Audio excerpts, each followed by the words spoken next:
복스러운 주일날 이 아침 하나님께서 우리에게 주신 말씀입니다. 데살로니가전서 5장입니다. 20절에서 23절까지 말씀을 제가 받들어 읽겠습니다. 예언을 멸시하지 말고 범사에 행하려 좋은 것을 취하고 악은 어떤 모양이라도 버리라. 평생 하나님이 지 너희를 온전히 거룩하게 하시고 너희의 온 영과 혼과 몸이 우리 주 예수 그리스도께서 강림하실 때에 흠없게 보존되기를 원하노라. 아멘.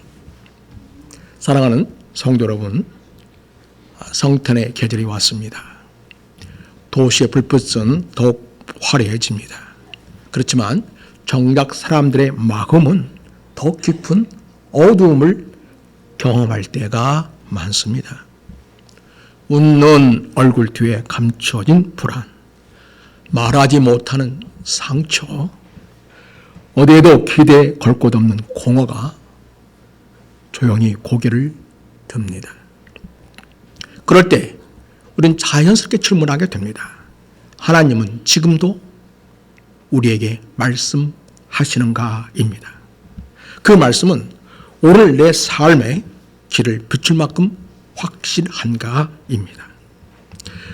바울 사도께서 데살로니가 교회에 남긴 짧은 한 문장, 예언을 멸시하지 말아라. 이 권면은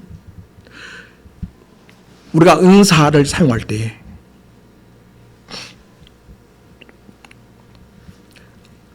하나님의 말씀을 제대로 잘 분별하면서 말씀의 등불을 깨트리지 말라고 하는 목표적 권면이 되겠습니다.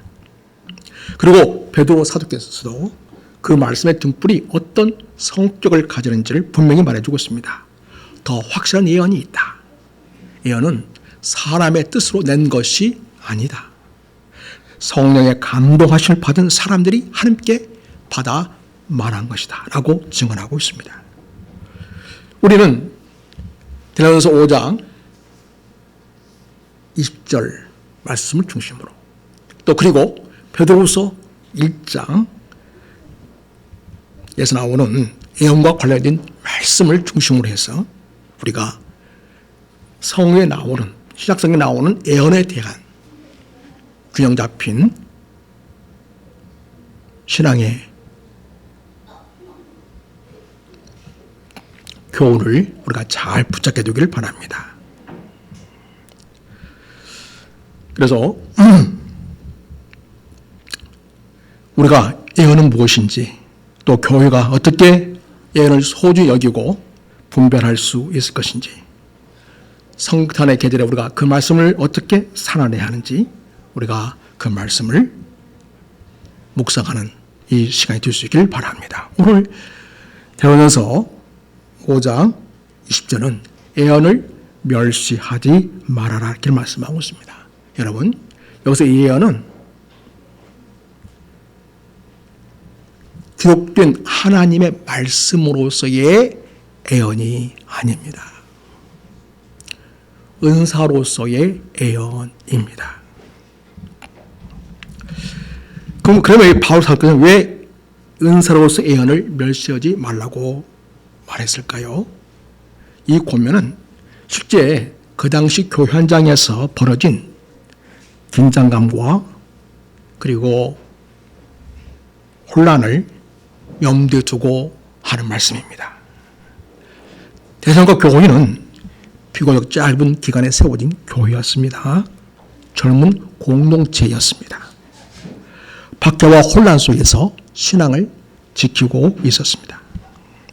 그런 상황 속에서 주님의 날과 주님의 재림에 대한 관심이 높아지면 자연스럽게 예언적인 메시지에 관심들이 많아집니다. 문제는 예언이라고 하는 이름으로 던져지는 말들이 모두 신뢰할 만한가 하는 것입니다. 그렇지 않았다는 것입니다. 어떤 말은 위로가 되었지만 어떤 말은 사람을 흔들었습니다. 어떤 말은 공동체를 세웠습니다만 그러나 어떤 말은 불안을 부추겼습니다. 그럴 때 흔히 나타나는 반응이 있습니다. 그런 말들은 다 필요 없다. 예언의 은사 필요 없다. 예언은 늘 문제만 일으킨다입니다.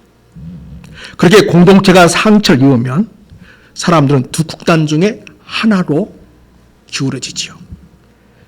어떤 사람은 전혀 비판적인 그런 시각 없이 열광주의로 달려갈 수 있습니다. 그래서 예언은 자체를 쫓아가는 사람도 있습니다. 은사로서의 예언을 쫓아가는 사람도 있습니다.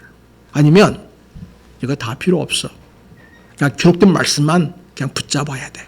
이렇게 냉소주의로 돌아서기도 합니다. 바울 사도께서는 오늘 두 극단을 막아주고 있습니다. 그는 은사로서 예언을 절대화하지 말라고 하십니다. 또 예언을 폐기하라고도 말하지 않습니다. 오히려 그는 예언을 멸시하라고 경고하면서 동시에 다음 절에서 범사에 헤아려 좋은 것을 취하라 이렇게 말씀함으로써 예언을 분별하여 선택적으로 예언을 대한다는 것입니다.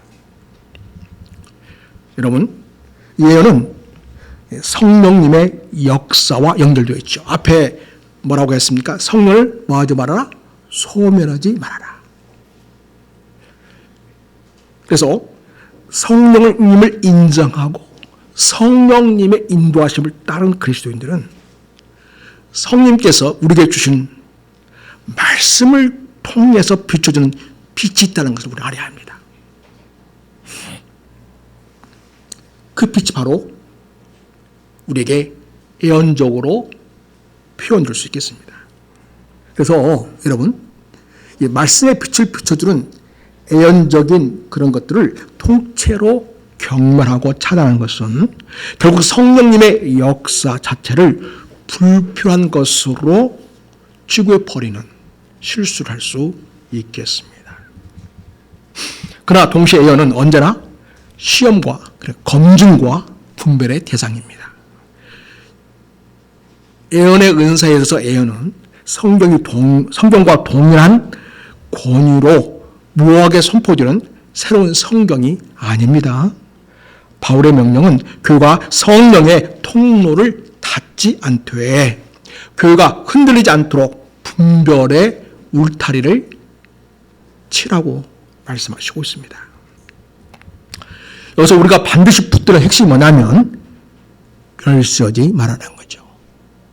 예언을 멸시하지 말아라. 이런 말이 무조건 믿어라 이게 아니라는 것을 알아야 됩니다. 또 이 예언은 가치없다고 치부하지 말아라.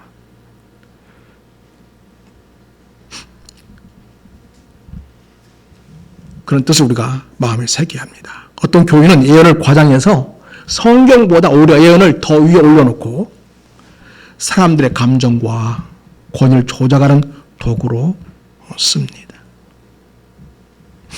반대로 어떤 교인은 그런 피해가 있기 때문에 하나님께서 지금도 말씀할 수 있다는 기대 자체를 치워버리기도 합니다.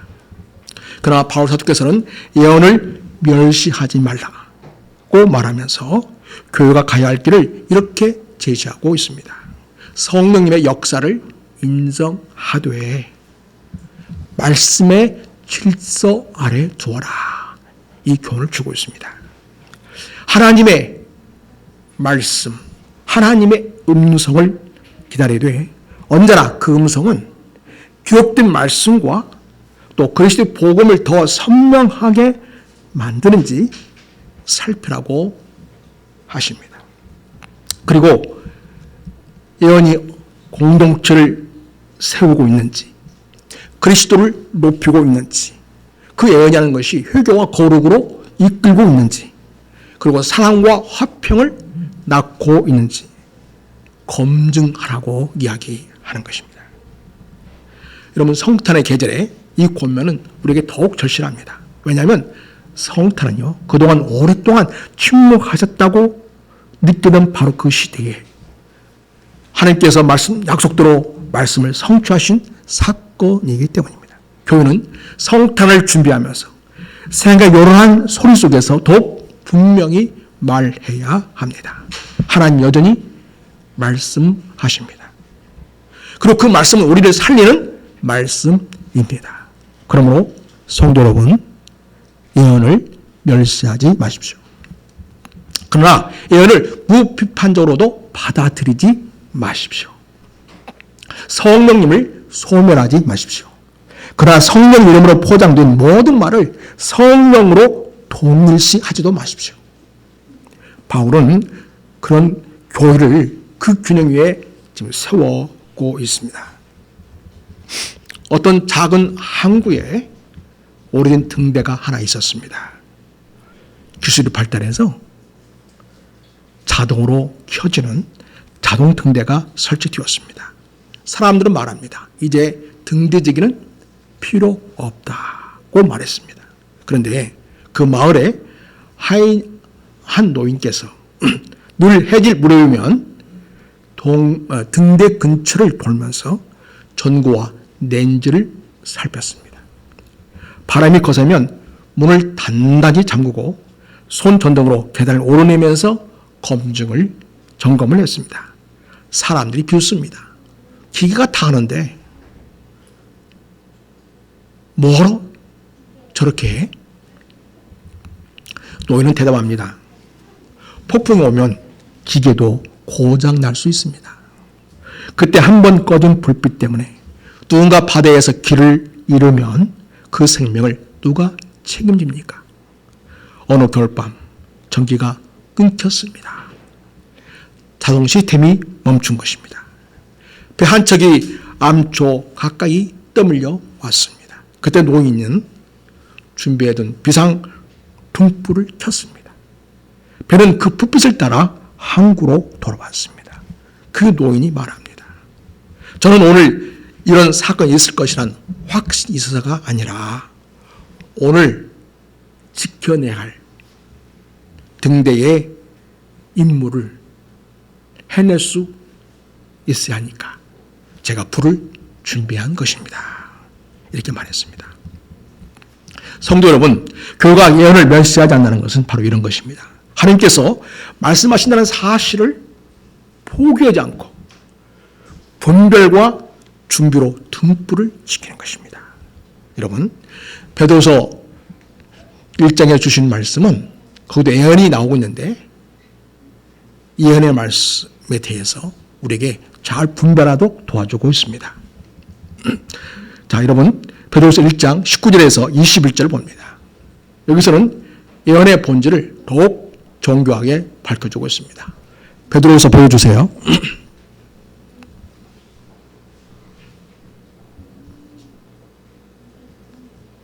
있는데 왜?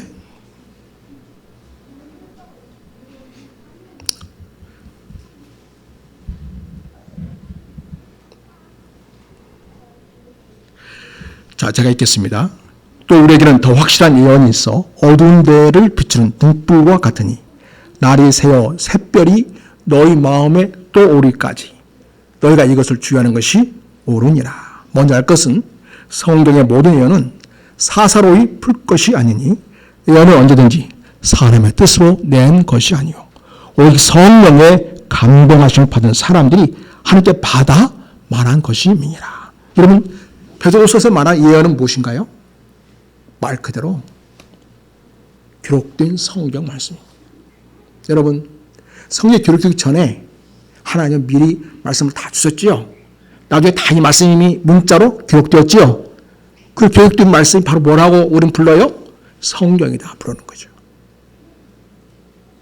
그래서 여러분, 성경 그래서 예언적 성격을 이미 가지고 있었고요. 그래서 성경을 예언이라고도 말하는 것입니다. 그래서 베드로후서 1장 19절에서 21절까지의 예언은 은사로서 예언이 아닙니다. 기록된 말씀으로서의 예언입니다. 그래서 19절에서 뭐라고 말하고 있습니까? 베드로후서 1장 19절은 더 확실한 예언의 말씀이다 이렇게 얘기합니다. 여러분, 그럼 무엇보다 확실하다는 건가? 앞에 무슨 얘기가 오냐면 베드로는 자기가 변화산에서 주님이 영광스러운 모습으로 변모하는 놀라운 체험을 했습니다. 자기 드론을 받지 않습니까? 체험한 겁니다. 온몸으로. 그런데 그것보다 더 확실한 예언이 있다라고 하면서 우리는 기록된 성경 말씀에 주목해야 한다. 이렇게 말하고 있습니다. 자기가 변화산에서 체험한 그 극적이고 열광적인 그런 체험보다도 더 중요한 것은 하나님 우리에게 기록을 하셔서 우리에게 주신 성경 말씀.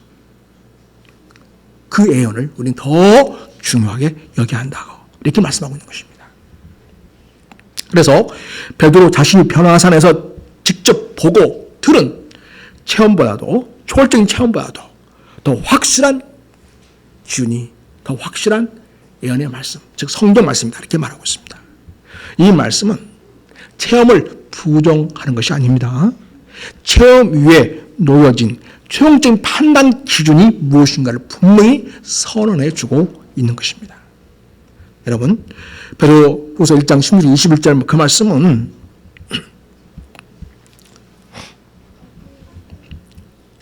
자기가 베드로 자신이 체험한 말씀을 얘기하면서 자기가 하는 이야기는 교묘하게 만든 이야기를 따르는 것이 아니다.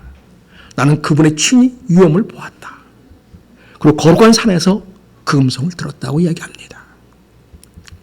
그래서 자기가 얼마나 강력하고 실제적이고 체험적인 그런 객관적인 사건이 있었는가를 얘기합니다. 그 변화산의 체험은 본 것, 들은 것, 또 거의 제자들과 함께 경험했습니다. 그런 점에서 주관적 환상이나 개인적 감정과 구별되는 매우 강력한 체험을 베드로는 했던 것입니다. 그런데 베드로는 말합니다. 그러나 더 확실한 예언이 있다. 제가 직접 보고 경험했던, 나 혼자만 경험한 게 아니라 다른 자들과 함께 경험했던, 그러니까 요한과 야고보와 함께 경험했던 그 생생한 변화산의 체험, 그리고 주님께서 일으키신 그 놀라운 기적의 체험들, 직접 수많은 사람과 함께 목격했던 이 베드로입니다. 그런 그가 이렇게 말합니다. 우리에게는 더 확실한 예언이 있다 말합니다.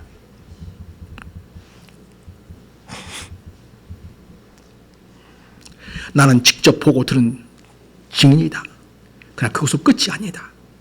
그보다 더 확실한 예언이 있다. 그것이 있다는 말합니다. 그럼 더 확실한 비유대사는 무엇인가? 베드로는 자기의 체험을 최고 수준으로 끌어올린 뒤에 그러고 이야기합니다.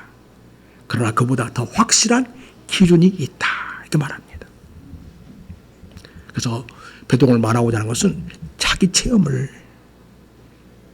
기준으로 삼아서는 안 된다. 그런 것을 우리에게 선언하고 있습니다.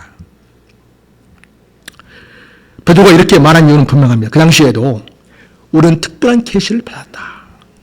우리는 특별한 체험을 했다는 사람들이 있었습니다. 그런 주장을 앞세워서 사도적인 복음을 애국하는 사람들이 있었습니다. 베드로는 그런 논리를 정면으로 차단합니다. 내가 본 것, 내가 들은 것조차도 너희의 신앙을 성적으로 지탱하는 기준이 될 수는 없다 말합니다. 그 기준은 오직 하나님께서 성령의 감동 주신 예언의 말씀, 곧 무엇이다? 성경 말씀이다 하는 것입니다. 그렇다면 성경은 왜 체험보다 더 확실한가요? 체험은 참을 수 있지만 우리 삶의 규범은 아닙니다. 여러분, 변화산에서의 베드로가 그 놀라운 주님이 변모하는 사건을 경험한 것은 참된 사건입니다. 그러나 체험은 그 순간을 직접 경험한 사람에게는 강력한 것이지만 교회 전체 모든 시대의 성도에게 동일한 기준이 될 수는 없습니다. 반면에 성경의 예언은 기록되어서 보존되고 교회 전체에 공개되고 시대와 장소를 넘어서 동일한 권위를 가집니다. 그래서 여러분, 체험은 주관적이에요. 그래서 뭐가 필요해요? 해석이 필요합니다. 그 해석할 때 기준이 무엇이어야 되겠습니까? 성경 말씀.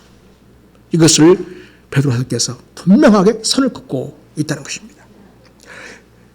주님과 함께 있었던 그 자리에서 경험했던 변화산 사건조차도 그 의미를 이해하려면 성경적 해석이 필요하다.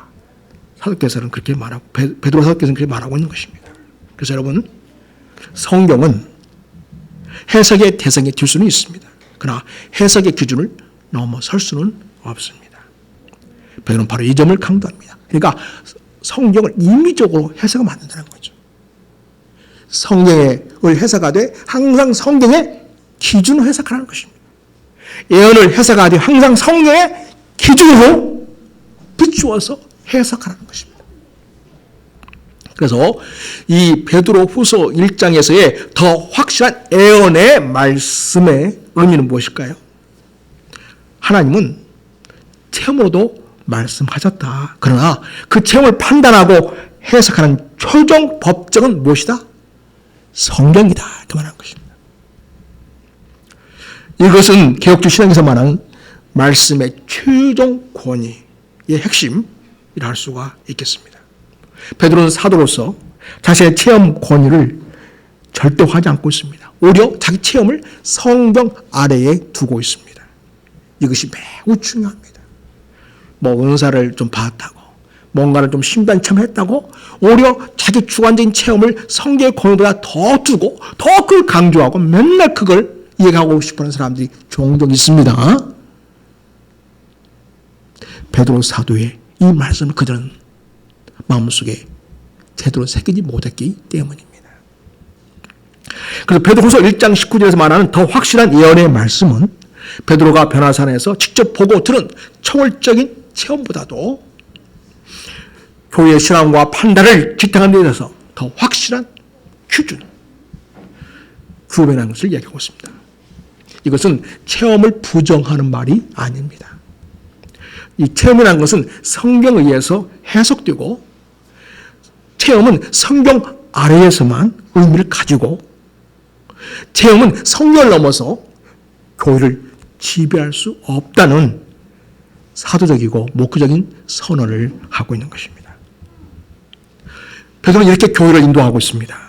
나를 보지 말아라. 내 체험을 붙들지 말아라. 하나님께서 이미 주신 말씀을 붙들어라. 그 말씀 너희를 끝까지 지킬 것이다. 이렇게 말씀하고 있습니다. 그래서 베드로는 더 확실한 예언의 말씀이라고 하는 그 말씀이 바로 뭐라고 이야기하고 있냐면 모든 성경은 하나님의 감동으로 성령의 감동으로 된 것이죠. 그래서 교육된 성경을 말하고 있습니다. 그 성경을 어두운 데를 비추는 등불이다 이렇게 얘기합니다. 이 표현은 단지 감성적 위로가 아니라 계시의 객관성과 구원성을 강조하는 그러한 말씀입니다. 그래서 베드로가 말하는 여기 베드로서 1장에서의 예언은 어떤 사람이 감동을 받아 즉흥적으로 하는 말이 아니고 성령의 감동을 받은 사람들이 하나님께 받아 말했고 기록한 말씀으로서의 예언이다라고 이야기하고 있습니다. 결국 교회가 붙들어야 할 확실한 진리로 자리 잡은 성경 말씀을 말합니다. 그래서 여러분 1절에 가면 성경을 어떻게 풀어서는 안 된다고 말합니까? 베드로서 1장 20절에서 먼저 알 것은 성경의 모든 예언은 사사로이 풀 것이 아니다 이렇게 말씀하십니다. 베드로는 예언을 성경 말씀을 개인의 감정과 취향에 맞게 해석해서 소유할 수 없다 이 말하고 있습니다. 예언은 다시 말해 성경 말씀은 개인의 소유물이 아니고 교회를 위한 하나님의 공적 말씀이라고 이야기합니다. 그래서 우리는 여러분 우리가 앞서 본 데살로니가서 5장 20절 말씀의 예언과 베드로서 1장 19절에서 21절의 예언 말씀을 통합적으로 잘 이해를 해야 됩니다. 데살로니가서 5장에서의 예언은 초대교회 예배와 공동체에 나타난 은사로서의 예언입니다. 즉 현재 그 시대의 상황에 적용할 성격을 지닌 예언으로서의 말씀입니다. 반면에 베드로후서에서 1장에서 예언은 뭐예요? 성경으로 객관화된 계시, 즉 규범적이고 보편적인 권위를 지닙니다. 똑같은 말, 예언이라는 말로 표현되어 있지만 의미가 다릅니다. 그렇지만 둘은 또 연결되어 있지요. 여러분, 그 안에서 어떤 예언이 참되려면, 어떤 예언적 은사로서 말하는 것이 참되려면 더 확실한 예언의 말씀인 성경 말씀에 비추어서 그 아래에서 빛을 반사해야만 됩니다. 성도 여러분, 그 당시에 있던 예언의 은사를 소중히 여기되 그 예언의 진리를 가르치는 기준은 언제나 기록된 말씀이라고 알려줍니다. 이것이 바로 우리 개혁주의 신학이 강조해온 말씀의 최종 권위입니다. 교회가 성령을 말할 때 성령은 언제나 말씀을 떠나지 않습니다. 성령님은 말씀을 새롭게 하시는 분이시지 말씀을 대체하지 않으십니다. 그러므로 성도 여러분, 오늘날 교회가 예언 문제로 흔들릴 때의 대부분의 이유는 하나입니다. 예언을 성령과 같은 권위로 올려놓거나 반대로 예언을 성경을 명분으로 완전히 폐기하는 것입니다. 그러나 오늘 베드로 사도 그리고 바울 사도의 길은 다릅니다. 바울은 예언, 은사로서 예언을 멸시하지 말라고 말합니다. 베드로는 더 확실한 예언의 말씀, 성경을 붙들라고 말씀합니다. 그 두 말씀을 합치면 어떻게 될까요? 예언을 멸시하지 말되 성경의 예언 아래에서 분별을 해라, 이렇게 말씀하고 있습니다. 그래서 교회는 새로운 계시를 갈망하는 집단이 아닙니다. 이미 주어진 말씀을 더 깊이 깨닫고 순종하도록 성령님의 조명을 구하는 공동체입니다. 자, 성탄과 연결도 우리가 여기서 의미를 선명하게 알 수 있습니다. 여러분, 성탄은 우연한 기적이 아니죠? 이미 선지자들과 하나님 택한 자들을 통해서 예언하시지 않습니까? 그 성취가 바로 성탄입니다. 하나님은 말씀하신 것을 그대로 이루셨습니다. 그리고 그 성취는 단지 과거의 사건이 아니라 현재 우리의 신앙을 규정하는 기준이 됩니다. 성탄의 아기 예수 그리스도는 하나님께서 약속을 지키시는 분이라는 증거입니다. 그리고 그 약속은 앞으로도 동일하게 오실 것이라는 그 말씀은 또 성취되고 완성될 것입니다. 그리고 교회는 성탄을 맞이하면서 물어야 합니다. 우리는 어떤 말씀을 붙들고 있는가? 우리는 그 말씀 내 욕망에 맞게 사사로이 해석하고 있지는 않는가? 말씀의 빛이 나를 비추어 회개하게 하고 있는가? 아니면 내가 말씀 이용해서 나를 정당화하고 있는가? 말씀을 통하여 우리의 생각과 성경에 대한 의미를 종용해 봐야 합니다. 여러분, 베드로께서는 예언, 즉 성경 말씀을 뭐라고 표현했냐면 등불이다, 이렇게 표현하고 있어요. 등불이다. 등불은 손에 쥐고 자랑하는 장식이 아니죠. 길을 걷게 하는 빛입니다. 성탄의 빛도 마찬가지입니다. 교회는 성탄을 기념하는 것으로 끝내면 안 되죠. 그 빛 아래에서, 그리스도 탄생 사건의 그 빛 아래에서 삶의 방향을 바꾸는 공동체가 되어야 되는 거죠. 성탄을 통하여 주시는 하나님의 메시지, 하나님의 뜻을 분별하고 그 뜻을 삶으로 살아내는 그리스도인이어야 진정한 성탄을 누리는 자가 될 수 있겠습니다. 자, 좀 더 여러분에게 이해하기 쉽게 한 예를 드리겠습니다. 한 성도가 오랜 시간 동안에 병상에 누워 있었습니다.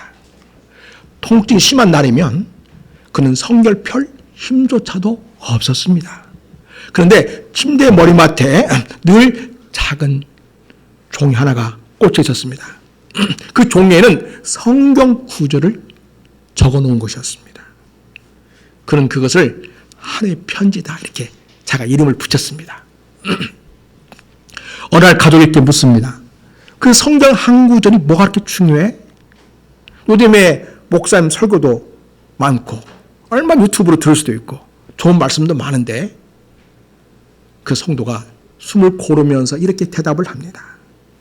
좋은 말은 그때그때 내 기분을 달래주긴 하지만 이 하나님의 말씀, 이 말씀은 나를 붙들고 흔들어 깨웁니다. 나를 위로할 뿐만 아니라 나를 돌이키게 합니다. 그리고 무엇보다 하나님 약속을 지킨다는 사실 내가 기억하게 해줍니다. 그 성도는 성도에 다가오면 그 종이를 조용히 만지면서 이렇게 기도했습니다. 주님, 당신이 오신 것은 약속의 성취였으니 오늘도 제게 하신 약속을 이루어 주옵소서. 이렇게 이야기했습니다. 기도했습니다. 성도 여러분, 자, 예언의 말씀은 이런 것입니다. 순간의 감정을 흥분시키는 말씀이 아니라 어두운 밤을 견디게 하는 확실한 약속의 빛입니다. 여러분, 그 적었다고 하는 성경 구절은 어떤 새로 하나님께 받아 적은 예언인가요? 아니죠? 예, 그 성도가 붙들고 있었던 성경 구절은 새로운 계시도 아니고 미래를 추가로 알려주는 예언도 아니었습니다. 성경과 동등한 권위를 지닌 어떤 개인적인 계시도 아니었습니다. 그 말씀은 이미 기록되어 완성된 하나님의 말씀. 오늘 베드로후서 1장 19절에 더 확실한 예언의 말씀에 속하는 성경 말씀입니다. 그렇다면 그 말씀이 등불처럼 그 사람에게 작동했다는 것은 어떤 의미를 가졌을까요?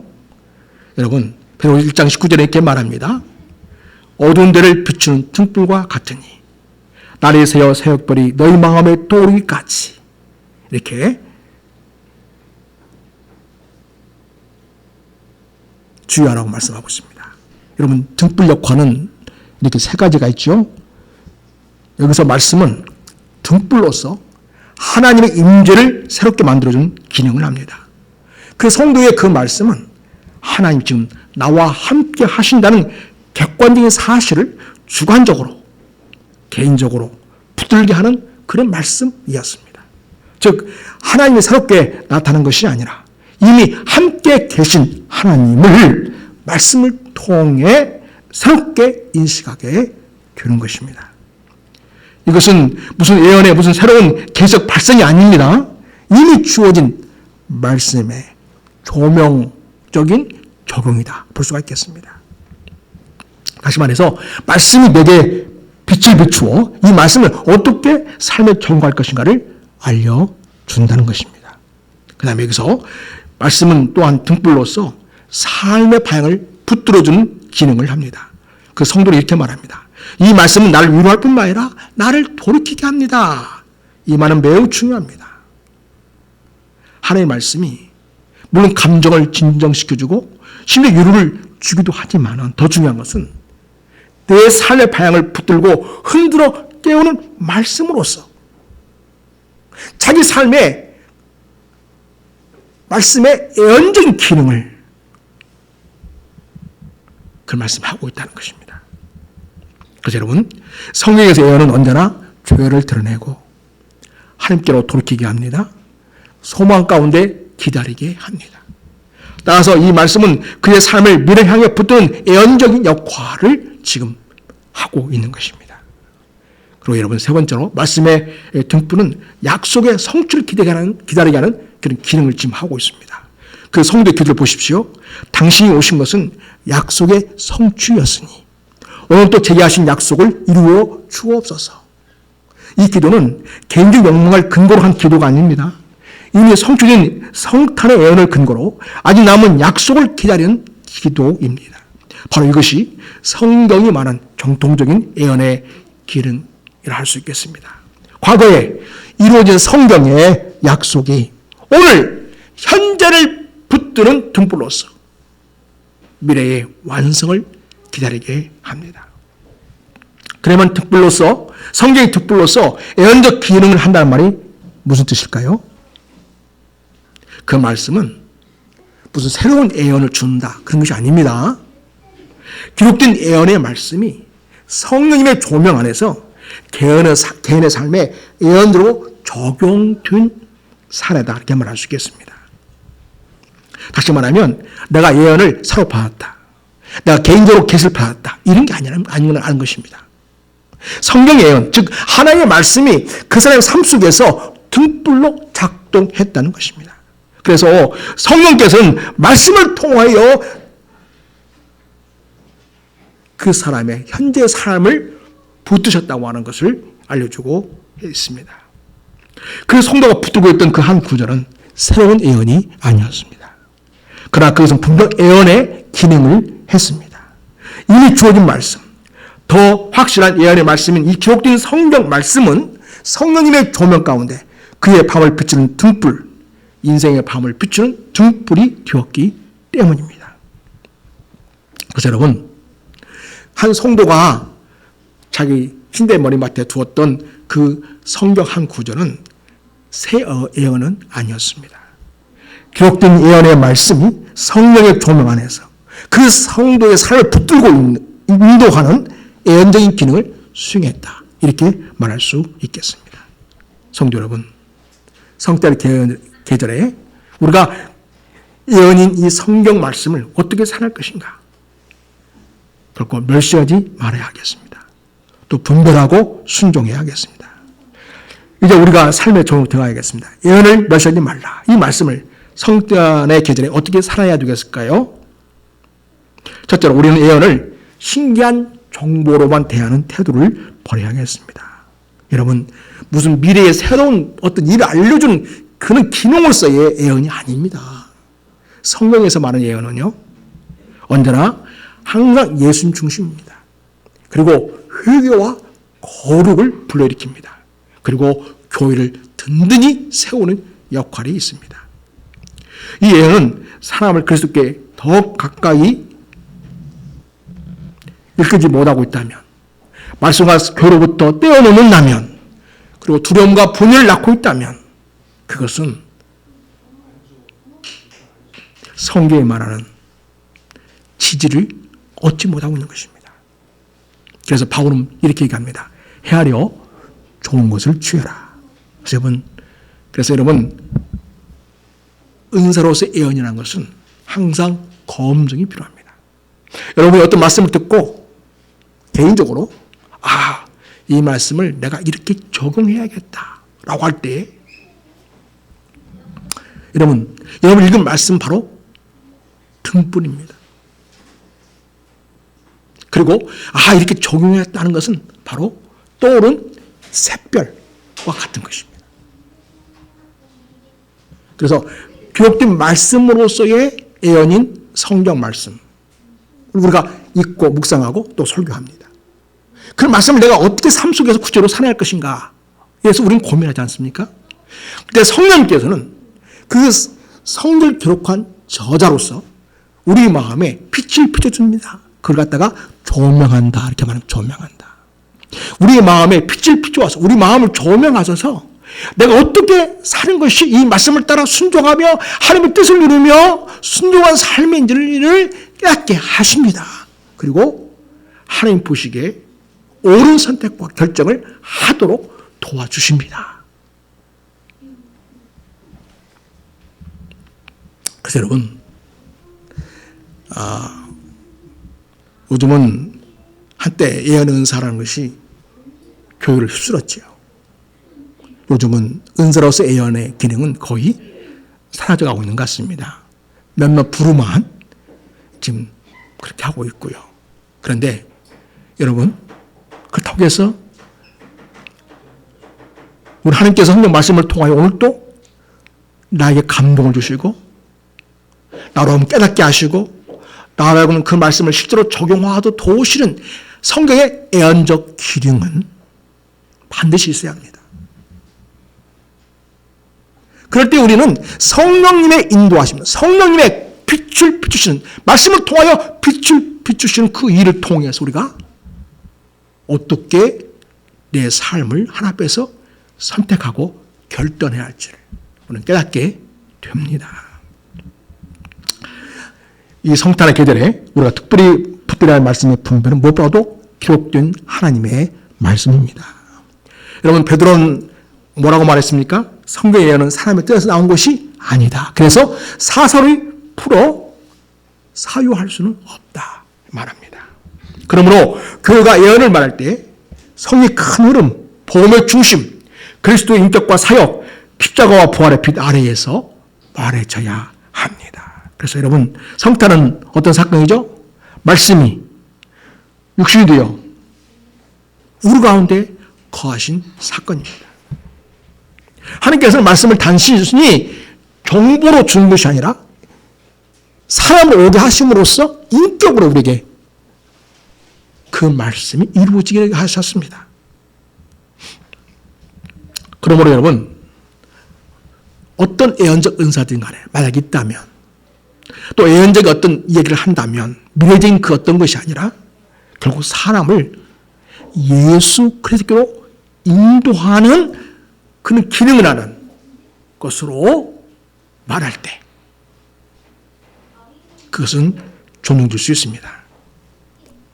예수를 더 사랑하게 하고 교회를 미워하게 하고 예수를 섬기게 하고 교회를 세우게 해야 진정한 예언의 기능을 할 수 있다고 할 수 있겠습니다. 그래서 여러분, 성탄의 의미는 그 방향을 분명하게 해주고 있습니다. 하나님 우리를 구원하고 새롭게 하려고 오신 분이시라는 것입니다.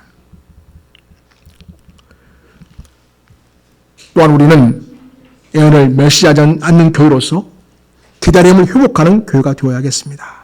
베드로가 무엇이라고 표현했습니까? 등불을 비유한 다음에 날이 새어 새벽별이 너희 마음에 또일까지 주의하라 이렇게 말씀하셨습니다.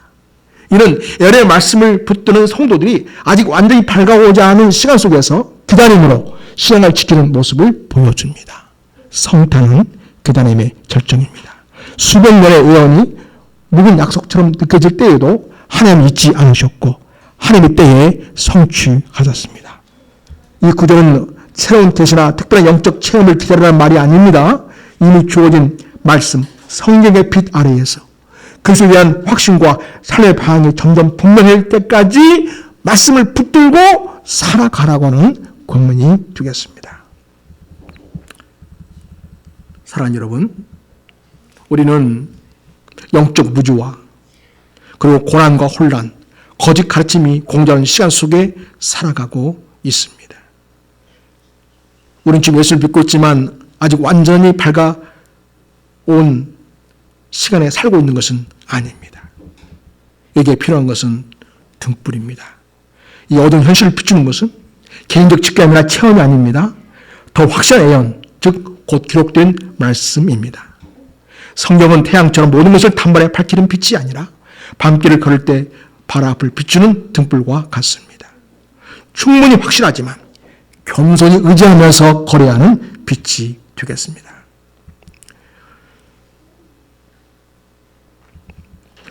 사랑하는 여러분, 너희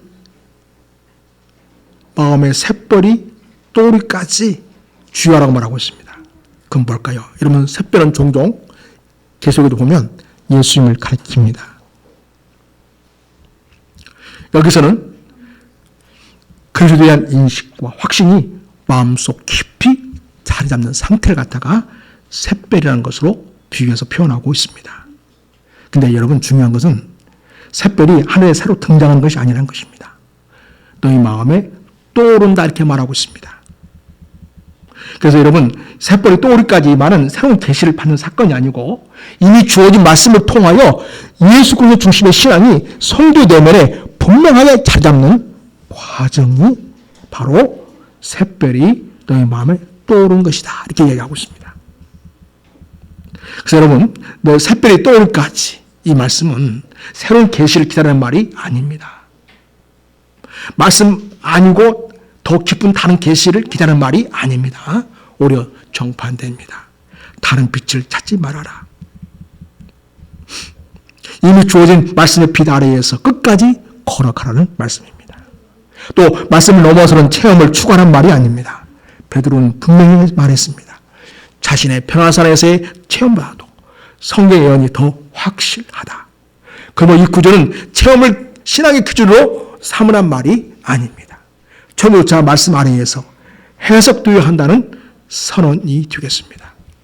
그래서 여러분, 그렇다면 우리는 이런 말씀들을 어떻게 삶에 적용할까요? 완전히 밝아질 때까지 말씀을 놓지 말아라. 그래서 우리 삶에 적용한다면 아직 모든 것이 해결되지 않아서도 뭘 붙들고 하라는 거예요? 말씀을 붙들고 걸어가라는 것입니다. 여러분, 우리는 기도합니다.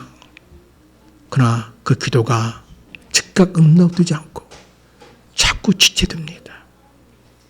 이럴 때에 기록된 말씀을 붙들지 않고 자꾸 내 개인적인 어떤 응답만을 기다린다면 우리는 실족할 수 있습니다. 기도가 즉시 응답되지 않아도, 상황이 당장 바뀌지 않아도, 하나님의 뜻이 선명하게 느껴지지 않아도 성도는 말씀이란 등불을 내려놓지 말아야 합니다. 여러분, 샛별이 떠올까지 기다려오지 않습니까? 샛별은 우리가 만들어내는 것이 아닙니다. 말씀의 빛 아래에서 하나님께서 우리 마음에 확신으로 떠오르게 하시는 것입니다. 그리고 여러분, 우리 말씀을 새로운 정보를 뭔가 얻고자 하는 그런 것으로 말씀을 대해서는 안 되고,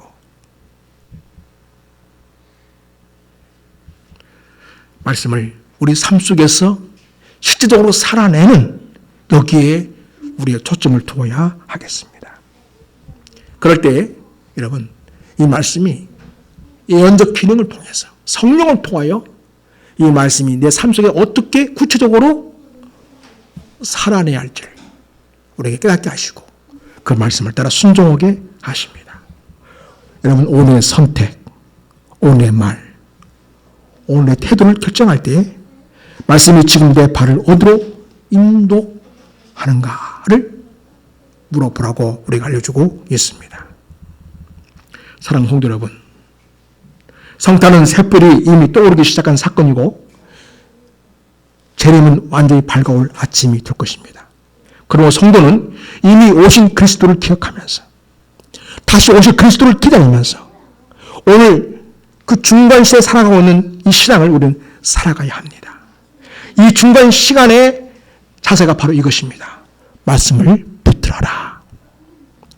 확신이 완전히 자리 잡을 때까지 흔들리지 말고 계속 걸어가라. 이것이 오늘 주신 말씀이 되겠습니다. 사랑하는 성도 여러분, 우리에게 주어진 말씀, 이 말씀은 살아있고 능력이 있습니다.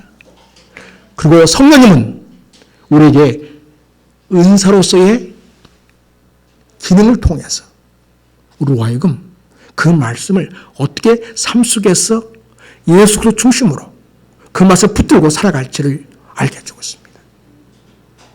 이 세상 속에서 빛과 소음으로 어떻게 살아가도록 우리를 인도해 줍니다. 그 공동체에서 어떻게 우리가 하나 되어 그리스도의 사랑을 나누면서 아름다운 교회를 이룰 것인지에 대해서 빛을 주십니다. 그래서 여러분, 말씀을 읽고 묵상하십시오. 성령을 통하여 그 성령이 주신 그 예언적 기능을 통해서 여러분, 내가 이 말씀을 어떻게 살아야 할지에 대해서 성령께 묻고 말씀으로 분별하고 그리고 하나님께 주신 확신 속에서 오늘의 말씀을 실천하는 삶을 통하여 우리의 신앙이 굳건하고 진리에 굳게 서고 다시 오실 주님을 기다리면서 그리스도에게까지 이르는 예수님의 제대로 살아가는 우리 모두가 되기를 예수의 이름으로 부탁을 드립니다. 아멘. 하나님 아버지, 우리 사랑하는 성도님들, 새로운 무슨 예언을 하려고 하거나 무슨 새로운 정보를 얻으려고 하지 않게 하시고 이미 주어진 성경의 말씀의 빛을 받아서 오늘 내가 이 말씀을 다 어떻게 하나님 앞에 순종하며 믿음으로 살아야 할지 고민하고 성령의 인도함 받고 하나님께 순종하며 살아가는 우리 그리스도인이 되기를 원합니다. 매 순간순간 주님을 붙잡고 말씀을 붙잡고 말씀을 따라 그리스도인으로서의 삶을 한 걸음 한 걸음 내딛는 모든 성도가 되게 해주시기 원합니다. 하나님 아버지, 우리가 예언을 멸살하지 말라고 하셨사오니 함께 주신 감동과 말씀에 대한 이해를 우리가 제대로 잘 분별할 수 있게 도와주옵시고, 오늘 또 역사하시고 말씀을 통하여 말씀하시는 성령님을 인정하고 성령께 마음을 열어대기를 원합니다.